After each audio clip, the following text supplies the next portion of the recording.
Please Karen, I need you to help me out with this. Hindi ako makakaalis ng matagal kung walang titingin sa particular na unit na ito. Kinukumbinsi pa rin ni Achilles ang kapatid niyang si Karen na pansamantalang akuin ang mga pinarerenta niyang apartment. Umiiwas man dahil sa dami ng kanyang trabaho sa bukid, ay naintriga na ring tanungin ni Karen ang kanyang kuya. Iyon bang kwarto? O iyong nakatira doon sa kwarto? Tanong niya. Matagal-tagal na rin kasi mula nung magsalita sa ganong tono ang kanyang kapatid. Ang kanyang 43-year-old na kapatid, ngunit single pa rin. Matagal na nung huli pa itong magkaroon ng love life. Palibhasa, napagtanto na rin ni Karen na oo nga, kakatuwa at balisa ang kilos ng kanyang kuya recently. Kaya naman agad-agad, nagkaroon siya ngayon ng interes. Tila naman naninimbang pa nang sumagot ang kanyang kuya. Pareho. Pigil ang tuwa at kilig ni Karen noon habang kaharap ang konserbatibo niyang kuya. Hanggang sa hindi na nga naging mahalaga sa kanya magahulman sa pagparoot pa rito sa mga paupahan nila at sa bukid. Sa excited na siyang maging bridesmaid eh. Always a bridesmaid, never been a bride ka nga.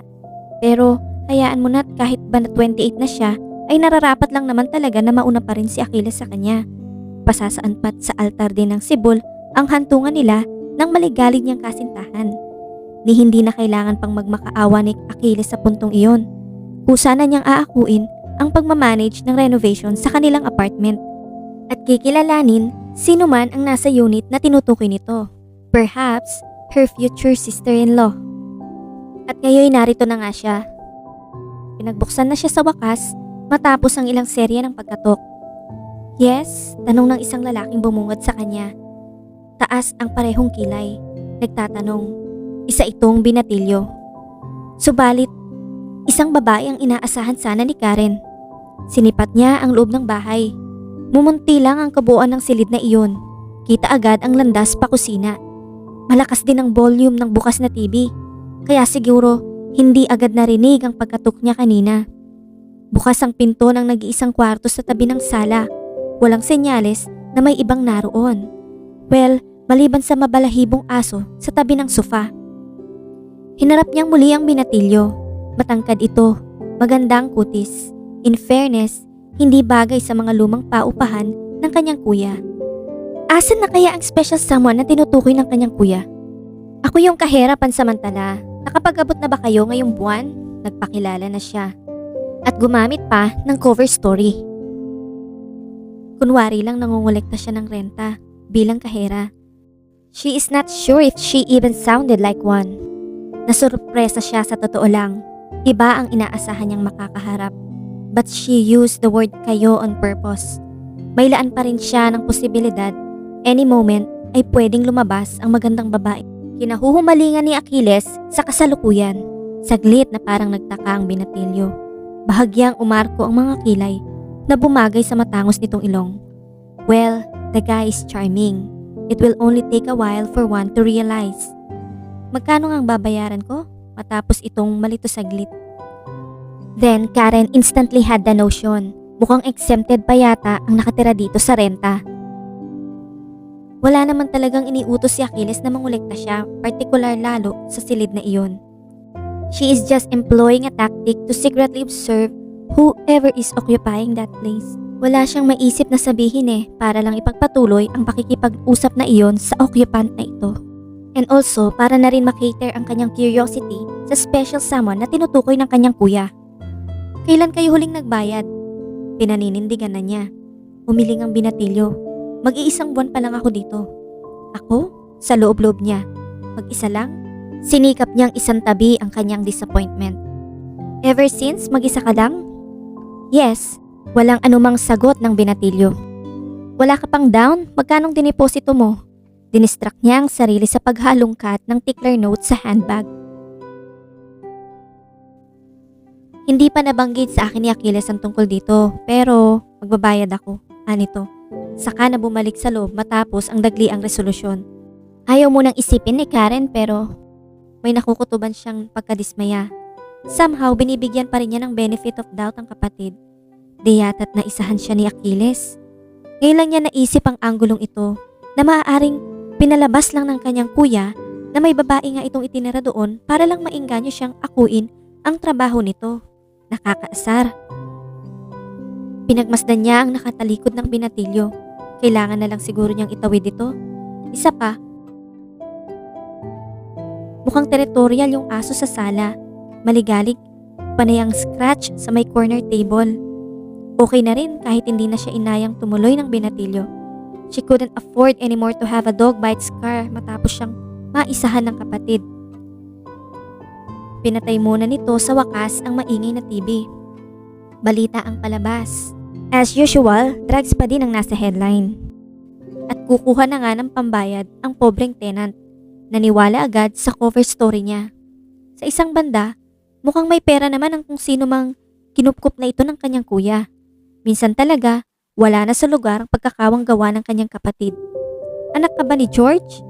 Naisipan niyang itanong habang minamasdang pumasok ng silid ang binatilyo. Kaibigang malapit ni Achilles si George way back in college. Nabanggit ng kanyang kuya nung nakaraan na pinoproblema nito ang pagmatrikula ng anak sa college kaya hinire pansamantala sa kanilang bigasan. Luminga sa kanya ang binatilyo at umiling, nakakaramdam na marahil na nais niya itong kilatisin. Nasa loob na ito ng silid nang batuhin muli ng tanong ni Karen. Kamag-anak kanila Kaponseng? Karpintero sa apartment ang tinutukoy niya. Though he is the least subject she could guess right now. Mapula at makinis ang balat nitong tenant eh. Anak ako ni Amalia kung yun ang gusto mong malaman. Anito? Amalia? Pamilyar ang pangalan kay Karen. Kung may tanong ka pa kay Achilles na, seryoso na ang anyo ng binatilyo nang muling lingunin siya. Na para bang hindi na ito tatanggap ng kahit ano pang tanong tungkol sa pagkatao nito. Sakay pinagpatuloy ang panghahalongkat sa loob ng cabinet. Sino bang batang ito? Siya lang may karapatang tawagin ang kanyang kuya sa pangalan nito and still sound and be respectful. Okay. Alam mo na ba kung magkano babayaran mo? Tanong niya muli maya-maya. Magkano? Nagtuos si Karen sa hawak na tickler note. Isasauli lang niya ang pera nito pagka nakapagpaliwanag na ang kanyang kuya.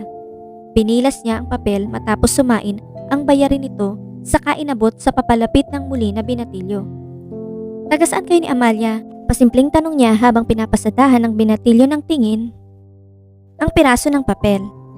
Bago pa nakasagot ito'y nagtatahol na ang aso. Bailey, habang bumubunot ng tagli-500 sa hawak na wallet ang binatilyo. Tumiklop ang aso na Bailey nga ang pangalan. May katamtaman ng laki nito. Maganda ang batikan nitong coat na itim at puti, malago. Mukhang magastos ngang alagaan kung walang kakayahan ang may-ari. May breed iyon, hindi lang matukoy ni Karen kung ano. Mahahaba din ang tenga at may malaking dark spot sa palibot ng isang mata. Umulit pa ng tahol ang aso. Alin ba ang tinatahulan? Nag-aalalang baling na niya sa binatilyo. Nagbibilang pa rin ito ng pera. Imposibleng siya. Kanina pa siya naroon. Uupo ito, saka iikot, paminsay ahalinghing. Mukha mang nagpipigil ang hayop, pero napatahol pa rin ito sa ikatlong pagkakataon. Sinitang muli ng binatilyo. Walang magawa ang aso, kundi muling mapahalinghing. Nagmukmuk. Mukhang may kabaitan naman ang hayop. Iniabot na lang ng binatilyo sa kanya ang 6,500. Subalit, nag-aalangan pa rin ang kalooban ni Karen sa gesture na iyon ng hayop. She hated her intuition. Madalas siya nitong inaabala eh. Pero tila may nais ipahiwatig ang aso sa kanila. Kanina pa ba siya ganyan? Kahit na ipinagtaka ng binatilyo ang pag-uusisa niya sa aso, ay nagkibit balikat ito. Oo, natural na mapaghinala si Karen eh. Kaya nga palagi silang nagkakatampuhan ng kanyang boyfriend. At kinakabahan siya sa halinghing ng aso. Isinuksok niya muli sa bag ang papel at ballpen. Nagpasintabi sa binatilyo. Pwede naman nilang alamin kung anong pinoproblema ng hayop sa may misita. That's mercy. Maingat niya iyong itinabi. Saglit na natilihan si Karen nang matuklasan kung anong ikinababalisa ng hayop. Nagtatanong ang mga mata niyang sinipatang binatilyo nang lumantad sa kanila ang umiilaw at tila de oras na bomba. Nasa likod iyon ng furniture. Napailing ang nagtatakang binatilyo. hawak pa rin ng 6'5". Mas inaasahan ni Karen na sasabihin nitong naroon lamang iyon kaysa makita sa mukha nito ang pagtatanong at pag-aagam-agam. Hindi ba ito laruan? Aniya. She realizes his fear nang makita ang mukha ng binatilyo at ang tila pagkuliglig na ingay sa kanyang tenga. Gayon din ang pagkalas sa realidad ng kanyang kamalayan. Improvise explosive? For real? Paano niyang matitiyak? Sinikap niyang habulin ang bumilis na takbo ng kanyang utak. It appears to be a time bomb. Seems active and counting down. Joke din ba ito? May nakadisplay na timer? Unrealistic ang dating ng time bomb sa kanya sa tunay na buhay. Why would bombers give their victims a chance to escape? Ang katwiran niya nung araw na nasa military schooling pa siya. Pero totoong pagkasindak ang nadama niya ng sandaling iyon. Natigilan na rin ang binatilyo sa tabi niya. It's actually surprising na mukhang may ideya ito sa kung anong natagpuan nila. Like he is only waiting for her confirmation, saka ito magdidesisyon kung tatakbo. Kaso hindi nga marisolba ni Karen kung totoong time bomb ito. Isang tiyak na dahilan upang agaran na siyang kumilos. Yung mga tenant, tiniyak niya ang mga numerong nakadisplay sa IED. A little less than 30 minutes. Don't panic, okay? Baling niya sa binatilyo. Nakatulong mismo sa kanya ang mga salitang iyon para kumalma at mabilis na kinuha ang kanyang cellphone mula sa kanyang bulsa. Binalingan niyang muli ang binatilyo at halos masigawan na. Ano pang hinihintay mo? Get out of here! Although she can relate how he became stunned nang sulyapan niya ito sa pagitan ng kandaugaga niyang pagdial sa emergency contact ng pulis. Swerte niya at mabilis na sinagot ng dispatching officer ang tawag. Nagpakilala siya ng mabilisan and made it sure na ma-take note ng pulis ang address na ibinigay niya. May natagpuan kaming IED dito sa loob mismo ng apartment, doon sa nabanggit kong address. Though I need further verification, please send the explosive ordnance detonation team ASAP. It seems to be a time bomb. May timer eh. Hiningan din siya ng description sa IED na tinutukoy niya. Habang malalaking hakbang ang takbo niya palabas upang palikasin ang lahat ng umuokupa sa building na iyon, maging ang mga katabing bahay. Napamura siya nang ipaulit ng nasa kabilang linya ang address. 3 to 5 minutes daw ang dating ng responde. Swerting sa kabilang bayan lang mula sa barangay Santa Cruz ang panlalawigang opisina ng EODT. Kinatok niya ang dalawang katabing unit. Walang diplomasya sa pakikiusap. Inisplika niya agad sa mga naroon na may bomba upang hindi na mag-atubili pang lumikas. Katukan ng pinto ang mga magkakapitbahay. Make sure everyone is outside at least 300 meters away from here, in radius. O huwag niyong hayaang may bumalik o pumasok pa dito. Can someone please call the barangay? Sigaw niya sa mga taong bumababa mula sa second floor habang pabalik siya sa loob ng naturang unit. Bakit nandito ka pa? Singhal niya sa binatilyo na nakatayo pa rin sa loob ng apartment na iyon. 28 minutes and 15 seconds. Eh ikaw, ba't bumalik ka pa? You should be staying outside right now. Hinanghilan din siya ng binatilyo. Tinitingnan ko kung anong pwedeng gawin. Ayokong mapulbos itong lugar. Sa kanya nilapitan muli ang time bomb at a safe distance. Nanayungko siya at sinuri ang physical makeup nito. Hey! Saway sa kanya ng binatilyo. Hindi sapat ang 28 minutes na ngayon ay 27 na lang. An explosive is an explosive. Hindi pa niya tiyak kung gaano nga kabilis ang aktual na responde ng EOD team. Noong nalaman ni Karen na hindi siya basta-basta makakalabas ng bansa once na magkaroon siya ng kaalaman sa paggawa at pag-defuse ng IED, nagdalawang isip na siyang pumasok sa schooling para sa bomb disposal noong nasa serbisyo militar pa siya. Who would have thought?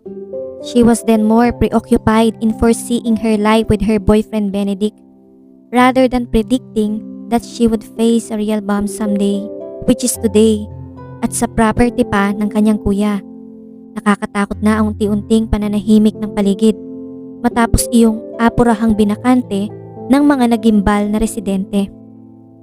Miss, tatawag na ako ng tanod sa labas pag hindi ka pa lumayo dyan. Ano sa tingin mong ginagawa mo? Natatarantang banta na sa kanya ng binatilyo nang magtangka siyang hawakan ang isang wire. Bagay na lalong nagpanerbyo sa kanya. Shit, papatigilin ko to. Sa inis niya'y iyon ang sinagot na kahit nagustuhin may hindi naman uubra. Go ahead, blow up everything instantly. Anito. Will you please calm down? Pakiusap niya. Siguro na may ayaw mo pa ring mamatay kagaya ko. Nais niyang makita ang serial number ng bomba. May 6 na wire ito. Mula taas hanggang baba ay pare-parehong itim. Ba't bumalik ka pa? Just get out of here. Pagpapatuloy ng binatilyo. Sinabi ko na, tinitingnan ko kung may magagawa pa. Buong buhay niya'y kumakayod si Achilles para itaguyod siya buhat ng mamatay ang mga magulang nila. That was since she was 8. Tingin niya, hindi naman totoong pihikan sa mga babae si Achilles eh. She is the reason kaya umabot ito sa edad na 43 ng single pa rin. Hindi makakayanan ng loob niya na mawala na lang nang ganun-ganun ang isa sa mga pinagpagura ng kapatid. Hindi mo ako kailangan samahan pa rito. Go, get outside. Susunod na ako. Wala mang ideya tungkol sa IED ang binatilyo kagaya ni Karen ay pakiwari niya na may ideya ito kung paano at bakit nagkaroon ng time bomb doon. Nailing na lang at napangisi ang binatilyo. Maybe we're both stupid, aniya. Sa loob-loob niya, this is the best thing they came up with. Marami siyang nalalaman eh. They needed him to vanish at once. Mapaklang napangisi si Frances sa sarili niya. What a clever way to finish someone. He glanced at the woman. Sinulyapan niyang muli si Karen. He doesn't know what she is up to, but she is willingly and stupidly taking some risk here. Aniya, looking at you, hindi ko alam kung magigilt ako o ano. Na isang tinig niya. Hindi ka ba marunong magtiwala? May I know your name first? Anito. Nalilito man ay sinagot ni Karen ang tanong niya. Karen, you won't see me standing here if I'm not trusting Karen. Anito. Sukat doon ay umaliwalas ang kalooban ni Karen. There is a strange wonderment that lies beyond that very moment at kailangan pa niya iyong matuklasan. Kasabay nun halos ang pumainlalang na ingay ng sirena ng pulis na papalapit sa kinaroroonan nila. Nandito na sila. Napatayo si Karen, nabuhayan ng loob. Unang dumating ang patrol unit na nakaposte malapit sa area nila. Kasunod nun ay ang enforcement mula sa Campo Alejo. Ewan ni Karen kung swerte bang maituturing kahit na inaasahan niya na. Kasama kasi ang nobyo at kababata niyang si Benedict sa mga rumisponde na siya ding team leader ng investigation. LQ pa din kasi sila. In-isolate sa tao ang area na maaaring abutan ng pagsabog. Sakali mang mag-detonate na ang bomba, dinala naman sila Karen sa command post sa labas na itinayo ng mga otoridad. Doon sila kinuhanan ng salaysay. Bagamat ramdam niya, kanina pa siya nais bakuran at kausapin ng kanyang nobyo. Subalit, kasama niya ang binatilyo na nagpakilalang Frances Joaquin Beltran sa mga pulis.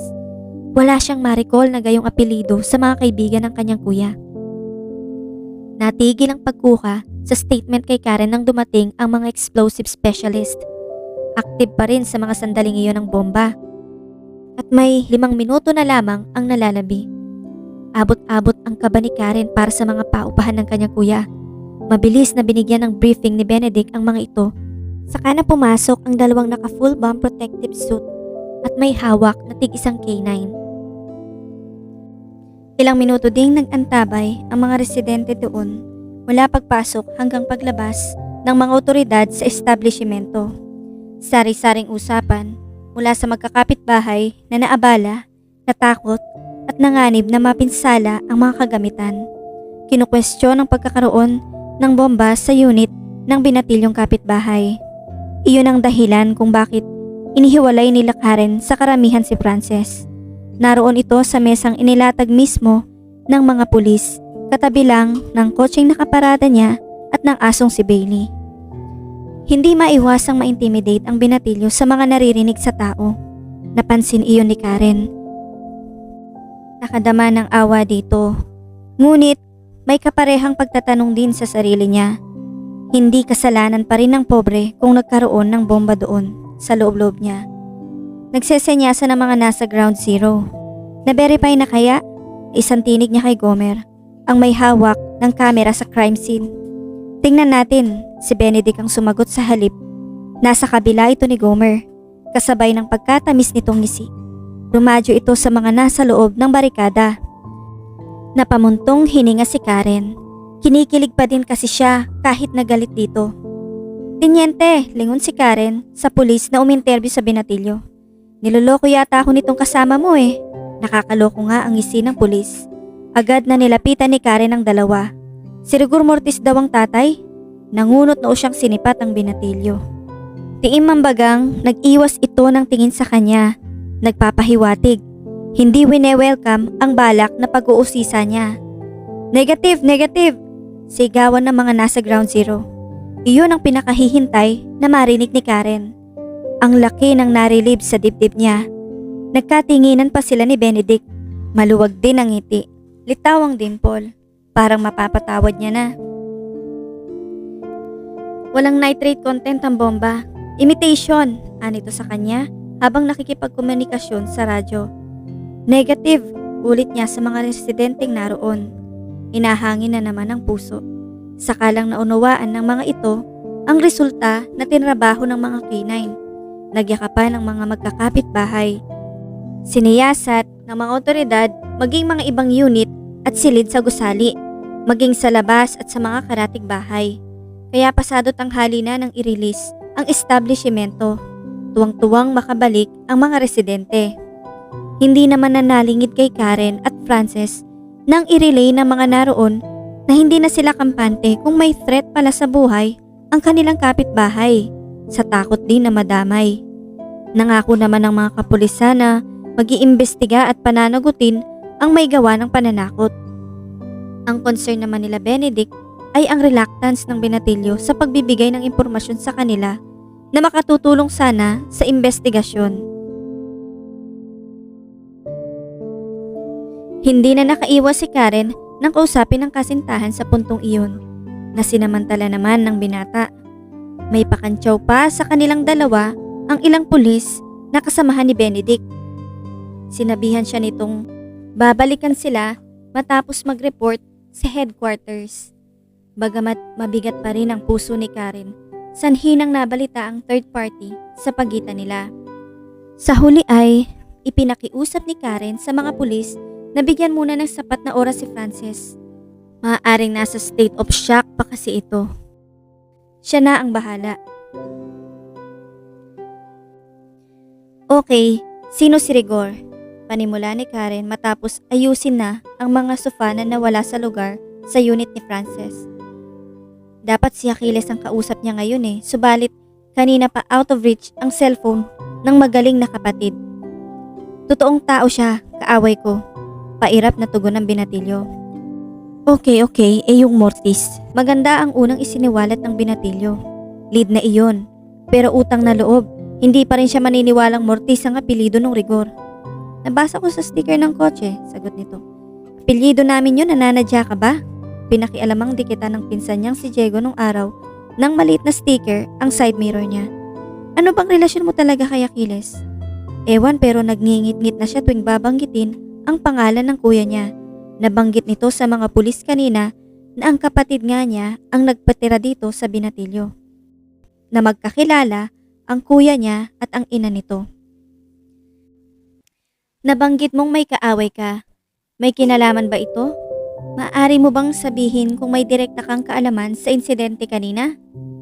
She knew she has broken an interrogation law. One question at a time dapat. But she can't help. Sangkot sa taong ito ang kapatid niya. This will not make any sense, anang binatilyo. Ha? Kaninang umaga pa napapansin ni Karen na hindi nito gusto ang sinisiyasat. Tumayo na ang binatilyo mula sa pagkakaupo sa sofa. Umakma patungo sa kwarto. Iilang hakbang lang mula doon. It's nothing serious, just a threat, if you will. Anito nang makarating sa maliit na silid. Gusto mo bang makasuhan? Obstruction of justice? Nakiusap lang ako na huwag ka munang isama sa istasyon kanina para interogahin. Anyone who has the ability to manufacture explosive must be traced at... Teka, ano sa tingin mong ginagawa mo? Nang maglabas ang binatilyo ng luggage bag mula sa kung saan, lumapit si Karen sa nakabukas na pinto ng kwarto. Go on, sue me for not identifying a toy maker. habang isa-isang ipinapasok sa bag ang mga damit mula sa aparador. Frances needs to talk to Achilles. Matutulungan siya ni Philbert, pero kailangan niyang bumalik ng Baguio. Kaya ba niyang iwanan si Amalia? Muntik na nga takihin sa takot yung Ali kanina sa labas ha. Tinutukoy ni Karen ang aling kinukuhanan ng BP sa may tent kanina. Kung hindi lang namin pinakalmay yung mga kapitbahay mo, baka nakarinig ka sa kanila. How dare you tell me now na huwag mag-usisa? Sumusuong ang kalooban ni Frances sa isang masalimuot na pagdidesisyon. Well, thank you for discovering the bomb, aniya. Saka dinampot ang cellphone sa mesita. Nagsisimula ng magulong isip niya. Sinimulang tipain ang keypad. Inaangilan pa rin siya ng kahera. Lalong nanggalaiti si Karen sa puntong iyon. Anong karapatan ng kanyang kuya na linlangin siyang may special someone ito? That kid? No, she will be disappointed para sa kanyang kuya kung ito man ang tinutukoy nitong special someone. How about a woman to give essence in his life? Bumalik siyang muli sa sala. Nakayukyuk naman sa flooring na tiles ang asong si Bailey. Mukhang stress ding kagaya niya. Pinagmasdan niyang muli ang area kung saan nila natagpuan ang fake na IED. Yung nagpakilalang elektrisyan kaninang umaga ang isa sa mga suspect ng mga pulis. Ayon sa kanilang katiwala doon, hindi naman ito nagtawag ng titingin sa kuryente. Gagawa pa sana ng sariling pagsusuri si Karen nang muling pumainlalang ang tinig ng binatilyo mula sa silid. Achilles, anito. There you go, he called Achilles. Tuluyan ng umahon sa kalooban niya ang isang katanungan. Ano ba talagang relasyon ng batang ito sa kapatid niya? Lalo na nang makita niyang palagay ang kalooban nitong kausapin ng nasa kabilang linya. The young man sounded like persuading, suggesting to her brother a place he can move into. Baguio ang dinig ni Karen. Knowing Achilles na mahirap kumbinsihin, ay naunawaan niya ang madalas na pamumuntong hininga ng binatilyo. Pero sa kabila ng pagkabilisan nito, ay kita ni Karen ang pagtiklop pa rin sa binatilyo. There is a sign of submission. Mukhang malalim nga ang involvement ng lalaking ito kay Achilles. At oo, malinaw na may nalalaman nga sa likod ng peking IED. And her brother too. Hindi malaman ni Karen kung magngingit-ngit siya lalo o mag-aalala. It's so unlikely that her brother would get into this. Pero nagtago ito sa kanya. Too self-sufficient, too insensitive. Hanggang sa banggitin na nga ni Frances ang pangalang Jervis. Of course, the man. Jervis is a reliable friend. Mukhang nakahanda na nga ang kanyang kuya to get others into this and ask for help. But not from her. Not with her. Siya sana ang dapat kakausap sa kanyang kuya dahil kailangan niya ng agarang eksplanasyon sa lahat ng ito. Achilles has been so nurturing though strict about her. Pero never sa tingin niya na nagtago ng mga sikreto o itinuring siyang parang outsider sa kung anumang ganap sa buhay nito. She doesn't want Achilles to notice, baka lalo itong maging controlling sa kanya. But she missed him so much. Nabawasan na kaya ang pagmamahal nito sa kanya sa loob ng 7 taon nilang hindi pagsasama? Pumasok kasi siya sa military kahit na hindi ito sang-ayon noon. Namimiss pa rin niya si Achilles kahit na nakabalik na siya ng Cebu. Your sister? Ani Frances na nakatuon pa rin sa cellphone maya-maya. Nag-aalangan may nilingon siya ng binatilyo. Tinaasan ito ni Karen ng isang kilay. Hindi pa siya tapos dito. Agad namang binawi ni Frances ang malalamlam nitong mga mata. Didn't give her a damn. Is her name Karen? Anito. Then he pauses to listen again. Well, nandito siya ngayon. Anito. He deliberately removed any emotion from his tone. Nagpasiklob si Karen ng 2 kamay sa tapat ng dibdib. This guy must know authority. Hindi siya kumilos sa kinatatayuan niya. Sa halip, hinintay niya itong lumapit sa kanya at humingi ng tawad. Kakausapin ka niya, ani Frances nang makalapit sa kanya. No apologies. He handed his phone upon reaching her. It's an iPhone. Naisip na nga niya. Frances being here has much more to do than her brother's mere act of charity. You didn't told me anything about this. Agad niyang bungad sa kapatid matapos isinandal ang pagod ng katawan sa may bukana ng main door. May mga inaareglo pa ako. Sasabihin ko talaga sa'yo ang tungkol sa kanila. Sagot naman ni Achilles mula sa kabilang linya.